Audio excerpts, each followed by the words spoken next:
Did you always know you'd come back to Regina? No.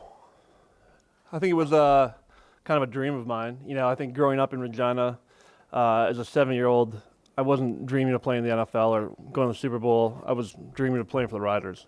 And even though my career kind of went in different direction than that dream when I was 7, I think that I never really forgot about that dream, and it's coming true today. Was it easy to decide to sign here? I mean, you probably had a few other offers, but... Yeah, it was. I think at the end of the day, it was just time to come home. So happy to be here, and there was some other options, but in my head, this was really the only one I wanted to do. Financially, John, were the Riders their offer, was it the best one you received? I don't even know. I think it worked out fine. I know it wasn't necessarily about the money, but I've definitely gotten a fair deal. I was talking to Ray Elgard the other day, and he said, it's not about the money. And I said, no, it's not about the money. He said, then why don't you sign? And I said, well, it's a little bit about the money then. What's the appeal of coming home at this stage in your life and your career? I kind of weighed out the pros and the cons. The pros list was really long, and the cons list was very short. It's just the appeal obviously is these people on my right, my family. Being able to live out a childhood dream, this stadium, this coaching staff, Jeremy O'Day. I mean, the list goes on and on. Take us to the phone call with your family. I know we've spoken to your mom. She's excited to have you back for Sunday dinner. So what was their reaction when you told them you're coming home? They were quite excited. About a month and a half ago, talking with my wife, we just decided that the NFL was something I know I wanted to pursue. It was obviously very good to me over the last 13 years, but I wanted to move on into the CFL. So I just kind of told them that the NFL was done. I was going to move on to the CFL and hopefully sign here. And as you see today, it's worked out. What's the last year been like following being released by Seattle and trying to bounce around a little bit? Yeah, it sucked. It's for a guy that's played football since he was 7 years old, played professionally for 15 years. All of a sudden, when you're not in it anymore, it's a little bit of a weird feel. You just want to be on that field, and the thing that I just missed most was those game days, practice. Everyone was always told me that I was going to miss being with the guys, and I didn't really miss that at all, to be honest. I have friends outside of football too, but no, I just missed it, and it was weird to watch football the way I watched football last year. Almost hoping for guys to do poorly. Not hoping for injury, but things like that. It was just a terrible way to have to watch football. I didn't like it, and now I'm happy to be here. When your signing means Josh Bartel's been released, it's part of the give and take of football. What's it like to know a guy who's yesterday or Sunday was probably thinking he had a job and he's out of a job today? Yeah, that's just the unfortunate business side of this sport. Everything that I've heard from Josh is he's a great guy. I've met him briefly. Great guy, great teammate. Great story coming from Australia and playing for as many years as he did. But that's just the reality of the business is every single person that ever played pro sports took someone else's job, and that's just the unfortunate side of it. What can you bring to the locker room in a team that's in a win now kind of mode, and you won a Super Bowl? So what can you bring to this locker room that's chasing a championship? Experience. I've been there before. I've gone through it. I've been on terrible teams. I've been on great teams. Some of the best teams in the last decade in the U.S. And I know what it takes to win. I've been around a winning environment for a decade, and I think that's really that experience and knowing and understanding how to win is what I bring to the locker room. What are some of your memories about growing up being a Rough Rider in Saskatchewan that led to this day that you have? I think I went to Labor Day Classic games when you were pregnant with me, Mom. I've been going to football games here at Taylor Field at the time for that long. But really, my first memory that I really have a vivid memory of was the 1989 Grey Cup. It happened to fall on my 8th birthday, November 26th. So I remember, watching that game, very, very vivid memories, and that's. I think I was a Rider fan from the day I was born, but that was really kind of what took it to the next level. What does the year off do for your punting leg, John? You know what? I'm such like a creature of habit and routine that nothing's really changed. I still, ever since I got cut in all off season, I punt 3 days a week. I'm in the weight room 5 days a week. I've gone Hollywood now, so I spin with my wife on Saturdays. Soul Cycle. So I don't think it's really done much. I think it's going to be a little bit of an adjustment to get used to the Canadian ball again, get rid of use of a Canadian field, get used to a different long snapper, and I think that's why I'm just excited to get on the field and hopefully work that out in training camp. Is there significance to wearing the Humboldt Strong T-shirt today for you? Absolutely. I think everyone's heart goes out to the people of Humboldt and everyone in this province, and just what the story just took over North America. When it happened, I was actually going to off-season workouts, driving from LA to Seattle, and I stopped in a casino in Las Vegas just to get a drink or something. I wasn't gambling, and there was 9 TVs in the sports bet, and every single one of them just had the Humboldt Broncos logo on the screen. It's something that just kind of took the whole country, all of North America, and just such a terrible tragedy. And just to continue to have respect for all those people and what they're going through.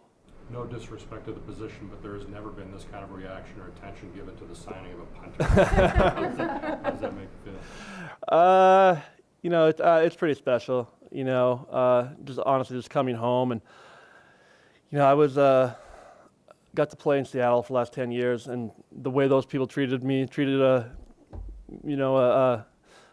pale-skinned, frail-faced, redheaded kid from Canada with a speech impediment, and they made me feel like a superhero, an all-star, and they just embraced me. So I've been very spoiled in my career with the fans, and got to play in front of the 12s for a decade now. I get to play in front of the 13s, so I'm pretty pumped. Before the dream of the NFL, before the dream of playing pro football, was this the first football dream for you to wear the Rough Rider green?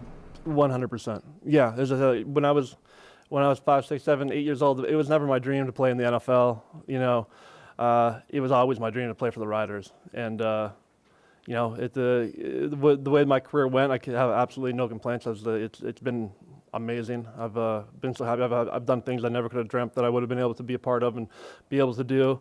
But this was the original dream. So I'm kind of coming back to my dream as a 7-year-old, and it's pretty cool.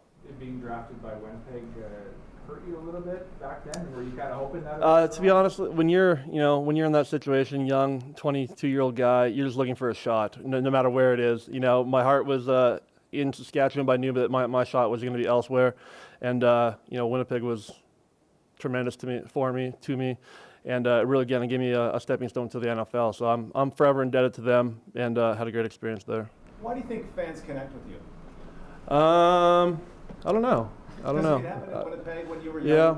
We would flock to we're talking to the punter, oh my God. Yeah. And then I guess I'm just a relatively relatable guy. I feel I don't really know what it is, but as I said, in Seattle, the people there were embraced me, and it was pretty cool. And just to see how many people are here today, all the media is once again just kind of humbling and cool. So I'm not really sure what it is. Maybe in Saskatchewan, it's my love of Pilsner. Probably helps. I'll be out this afternoon if you see me. So yeah, I don't really have a definite answer for you, but. Have you really thought this move through? Because my reading is you're going to miss most of the Portland Pickles season. Right? Yeah, we thought this through a lot, long and hard. Missing the Portland Pickles season, portlandpicklesbaseball.com for all your new era and other merchandise.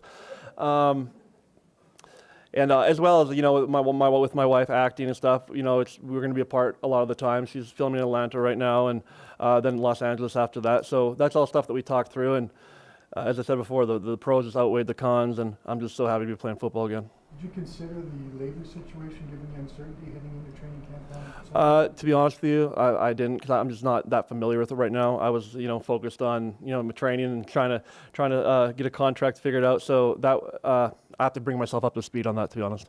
How long of a contract did you sign, and what's your timeline in terms of how long you want to be here for? 1 year. I signed a 1-year deal. It's not a one and done situation. I think a lot of people think that I'm just coming back here to end my career. And I would like to end my career with the Riders someday. I'm not here for a year. I'm here for hopefully many years and many great cups. If it didn't work out with the Riders, would you have considered hanging up? You've had a successful career. You played football a very long time. Was the Riders the only spot you foresaw a future in football? Yeah, that's tough to answer. I think I would have kept on playing had another team had me. You know, it's just I love it so much, and I have so much damn fun doing it. You know, I really do. You know, I love being on the field every day. Even for the last year and a half, going to the football field 3 days a week, and as a punter, you're just you and a bag of balls. You know, it's not you don't have the camaraderie of other guys or anyone else out there. You're just there by yourself, and every single day I couldn't wait to get to the field. You know, it was I basically had to start scheduling things after my field time so I would be forced to leave. You know, because I would just stay there all day if I could. I still love it that much.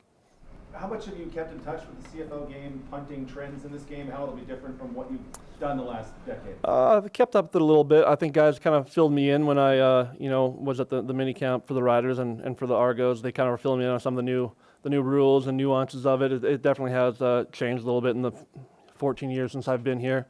But I think it's a small changes, and I'm looking forward to it. What do you think the biggest challenge will be coming back to the CFL? The Canadian rules. What are you most kind of focused on? I don't know if I'm concerned about anything. I just want to get more familiarized with the field again. The NFL field is so small compared to a CFL field. When you're out there, it feels massive, and so just all your alignments and stuff are a little bit different. It's obviously different with a fair catch and not having a fair catch in Canada. So there's some rules that have to get you. I found out there's a rule you can't kick the ball out of bounds anymore. That's a terrible rule, but okay. But just little things, and I'm just kind of looking forward to the challenge of it. Well, that difference, you have Craig Dixon, the head coach, and Craig Dixon, the special teams coordinator. Are you familiar with Greg at all? He's coached against me in Oakland when he was in Oakland and I was in Seattle. I've always kind of, whenever I'm back in the summer for years, I seem like we always ran into each other, and just kind of talking and picking his brain a little bit when we were in Florida last month was really cool. And just it's such a rare situation to have a former kicker as a head coach. I don't even know if it's happened too many times in all of football, but as a punter, that's a great situation to step into. Definitely a guy that can understand what I'm going through on the field and the things that I have to do. Josh was a directional guy. You look at his averages 40 and his nets 33, not big numbers, but he was called upon to kick the spot. So they talked about that with you the same. We haven't got into we haven't gone into specifics yet, but I know that the directional game is a big part of the CFL, a big part of CFL football, with how wide the field is. So that's definitely something that I'm assuming we'll do a lot of. When they bring in a guy, going back to Seattle now, when they bring in a guy younger, cheaper, presumably, did you see the writing on the wall at that time? Definitely. Yeah, I mean, being around the game for as long as I have, I know when your number's up, and it was just kind of a situation where I knew what was going to happen, and I kind of made the choice either right after the draft to be released or stick around there and help him out and just remain on the football field, and that's what we decided to do. And kind of when it came time in training camp, when it was clear what was going to happen, we discussed it, and contrary to popular belief, I did not ask to be released from Seattle, but we talked about it, John Schneider and I, who have been close for many years, and decided it was best to part ways at that point, and that's when I moved on to Buffalo. If all things are equal, you were still the better punter, though, right? Absolutely, yeah. John, can you run us through who's here with you, your family? Yeah. My mother, Barb Ryan, my brother Steve Ryan, his wife Haley, Erica Hanaway, my sister, and we have Lincoln, Bennett, Quinn, Lane, and Knox, and my good friend Scott Love. So you've thrown a touchdown pass in the NFL. You played receiver in university. Have you talked to the coach or any plays that stood out for you? I don't know. I always like to be involved in those fake plays and some of the stuff that might be deemed a little more athletic than punting, but we'll see. I'm hoping there's a few things in there for me. You be the holder too, I'm assuming? Yes. Yeah. Does this take you back to your Regina Round days of playing at, it's a different stadium now. Yeah, no, it does. Just to kind of be back in the city and kind of forgot what that feel was to be back here, and just to feel that the love of football around here. And stepping out on the field today is a little bit different experience. I'm so used to Taylor Field, where I played touch football, high school football, college football, pro football, all in one field, and then to step back into this stadium today was a pretty cool experience to see something so amazing. In Regina is just great, and I'm excited to play there.